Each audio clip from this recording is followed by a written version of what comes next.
Welcome to the World Builders Anvil, Season 2, Episode 11. Let's build some places. Let's build them. Welcome back. Lonely as always, my name is Jeffrey W. Ingram. This is going to be a quick solo episode due to Michael and me just couldn't get our time together. And with Thanksgiving, it's been very chaotic and life has been life. So don't life unless you have to life. It's 2020. It's the first year I've ever really looked forward to the number changing. So, but enough of the real world. I'm sick of it already. Let's get going and talk a little bit today about places and using sort of my new ideas on world building. The idea of building things instead of based off of, very specific questions, which is normally what I did. Like most world builders, I go for more high level questions: the where, what, when, how, and why. And so today I want to do a very tangible thing, and the new world Michael and I are created, yet to be named, called New World at the moment. I think we might have come up with a temporary place of learning, but I can't remember that. But today I wanted to talk about something very basic. And typically what I would do in like a world like Gardual is I would jump straight into space and go, this is what the area around the planet looks like, because that will inform me later on with things that are important to the people. But now it's not really super important. I could still do it that way. It doesn't matter. It doesn't really matter when you're talking about the highest level stuff because we're pre-people. And for me, I want to explore the world a bit more because this is a different type of world than I normally build, being that this is largely an ocean world, lots of islands. And if you look at a map, there'll be a map posted. If you go to gardual.com, Season 2, Episode 11, I will put up a map of New World. And essentially right now, it's just a bunch of islands. But I'm learning some information that I want to know here. And the first thing is winds and water currents are super important for ocean-going travel. And so I need to kind of know about that. That's really one of the most important things to think about here. And I'm not going to actually do it here during the episode, but I want to get into some of my logic and then go into the where, what, when, how, and why, and explain how those things fit in. So first off, winds and currents are going to be super important because that informs how people can travel. Before they have a really good engine technology on their ships, they're going to probably be reliant on wind and currents to move boats around. And since they're on islands, they're going to be forced to.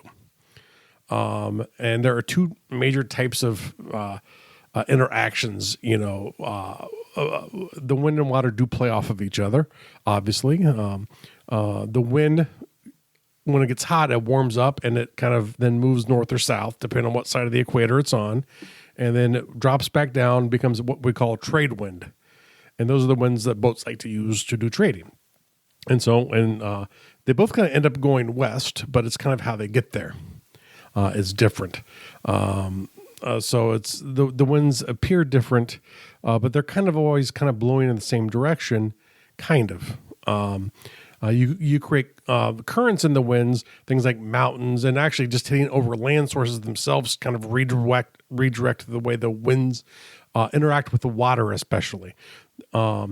Now, especially when you get to places where like you have very large mountain range, like the Andes or the Himalaya mountains, mountain ranges that are superimposing, it will totally potentially redirect most of the air around them instead of over them. So those are things to keep in mind. Now, I have a feeling on this world, there's not going to be too many imposing mountains. There'll be some very important mountains. And I'm thinking around the middle is going to be sort of one of the rifts, sort of the center of the map. There'll be one of those rifts where continental spreading is happening. But right around there, I think I want some mountains in there. There's some more substantial mountains, but in general, I think they kind of blow away very quickly because there isn't a lot of stuff to stop the wind here. And since most of the surface of this planet, much more than ours, is water, there's a lot less interference for wind or water currents. So the further you get away from where the planet is sort of spewing out new land, the weaker it gets. And so on both sides. And if you look at the way the map goes, the other one's going to be down sort of near the edge. There's no land coming up right now, so there's no real mountains dissuading anything. So you're going to have these huge air pockets up there, which are going to make traveling in water probably a lot more like traveling in the Pacific and not in the Atlantic or the Mediterranean, just because you're going to have much larger areas you have to traverse, unless a race can figure out ways to easily overcome and use the wind in non-traditional methods to sail. Obviously you can tack to sail versus the wind, but it's much slower, which is why, a lot of times in earlier days, like, when the Greeks would trade with India, they would use the monsoon season. So they'd sail, I think during the monsoons, if I understand correctly, to get to India, and then they would travel back after it was over, or potentially it's vice versa. I forget the specifics, but it's because of the shifting up and down of the planet on the axis. It will supercharge areas into causing the monsoon seasons, which I still want to have that on this planet. So we're still going to have that shift. So you'll have these periods with really extreme winds and rain near the equator, which typically, as you get closer to the equator, where the diameter is bigger, you're going to have a slower movement because it's a larger area it's moving. So I don't know if that's exactly true, but that's kind of the way my brain sees it.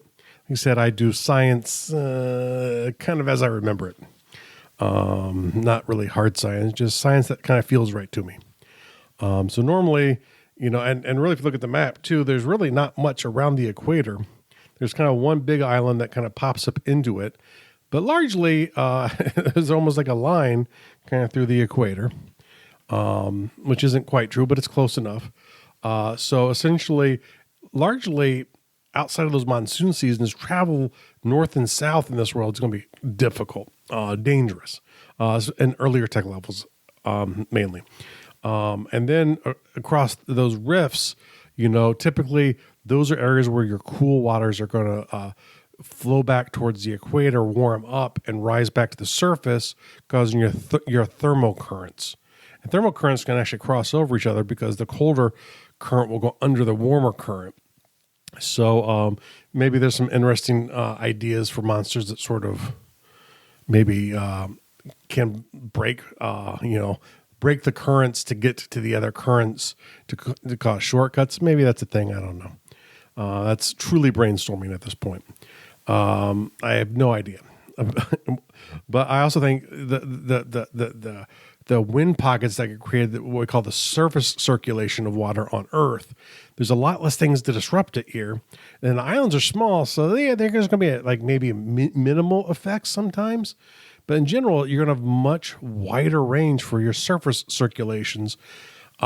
Is going to be a little bit more reflective of your thermal circulations and their size. Not quite, especially near the middle you get, the less true that is, but the further away you get, most definitely. And like I said, if you go to season 2, episode 11, and you see the maps, you'll visually be able to see kind of where the surface currents are versus where the thermal currents go. And atmospherically, there's no map for it because it's just literally hot air goes up and then it blows back down. And that will affect your surface currents. And then depending on which side of the equator you're on is, how you perceive the currents to happen.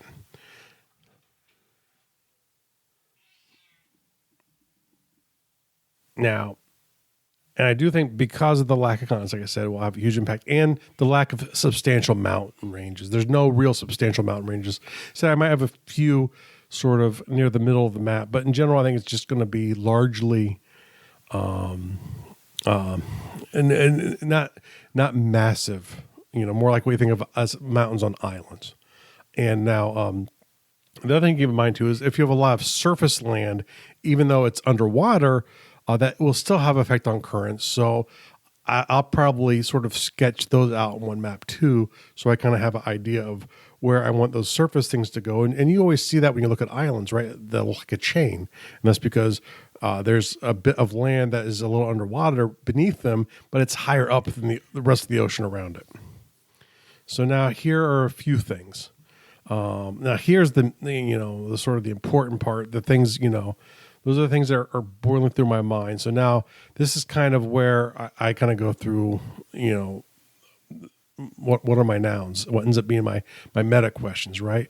Where are the currents? Well, we talked about that. Some are deep. The major circulations are caused by thermal changes in water and air. And then when they interact at the surface, you have a secondary, effect there, or tertiary, depends on how you want to look at it.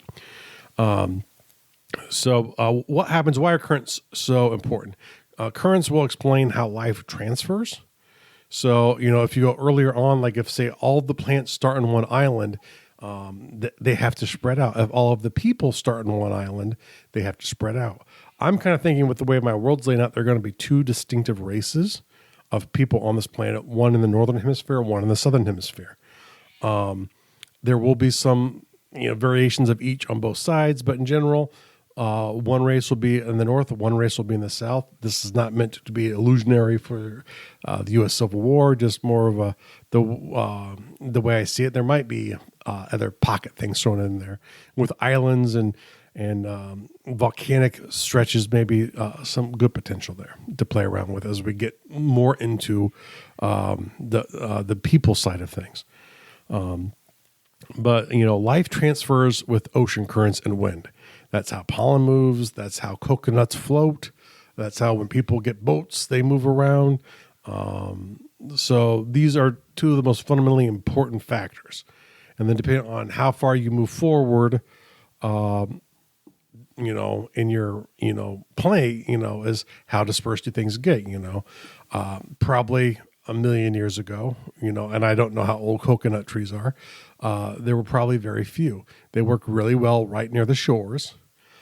So those type of trees are going to do really well on this planet. You're not going to see a huge wide variety of your typical pollen trees because they can survive, but if something devastates an island, they're gone. Unless there's enough left behind for them to come back. And then to travel, they'd literally have to travel with people. So pollen-based plants, would be much slower process. I think plants like coconut trees, and different types of things like that where they can seeds can float will probably be a little bit more popular style plant on this world. I have a tendency to think the world in general is going to be a little bit warmer because land, if I understand correctly, changes temperatures faster than water. So in areas where you're coastally near a cold current, depending on where you are at, in reference to the equator, it will affect your, it'll affect you. Typically, you'll be a little bit drier climate than you normally would be. That's why, like on the Andes, on one side of the Andes, hugging the coast is a very severe desert. On the other side is the Amazon. High mountains plus that every place, there probably will be no real deserts on this planet outside of ones caused by cold because there's excess moisture to go around. So a lot of stuff is going to happen at these currents, and mainly it'll be the traversing of people, the spreading of cultural ideas and that sort of thing. And it's probably going to be much more reminiscent to the Pacific than the Atlantic ever, just because of the size of the currents in this world have to be big, has to be more massive ocean going. And so the ideas of where you came from are going to definitely always be mythical, unless the land masses are close.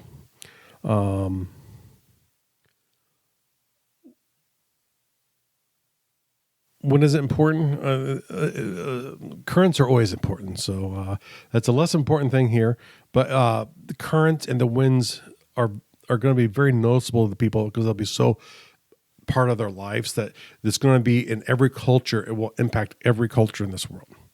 And so that's how I'm going to use it is to affect all my cultures are going to really look at the wind and the weather. And I'll have to look to some ancient cultures on how they dealt with wind and weather for more ocean going, groups. And why did it start being used? Because it's just a fact of life. So that's something I always have to think about for everything is why is it important for here is when you get overpopulation, you have to spread out. And so you have to learn to use the currents.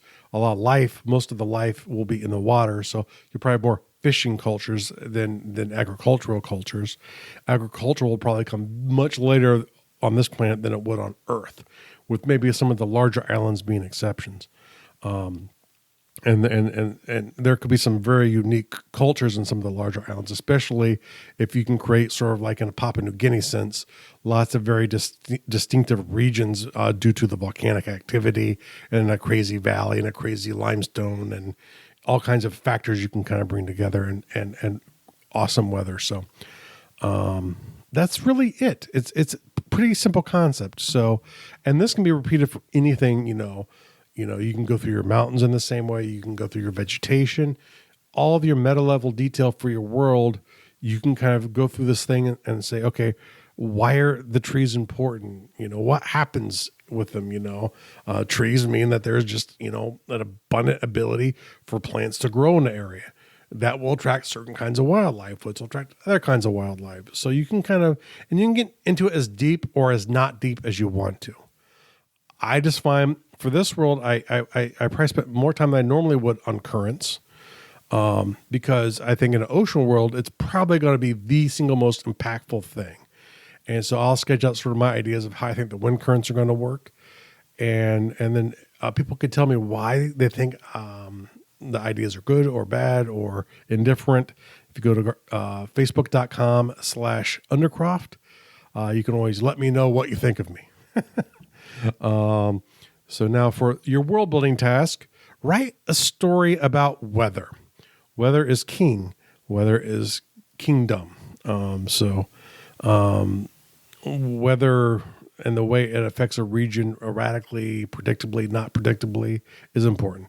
So think about weather and write a story about it and a world of your choice. And then for your real world task, this is something I'm kind of moving towards in general in life. Think of your minimum viable planning.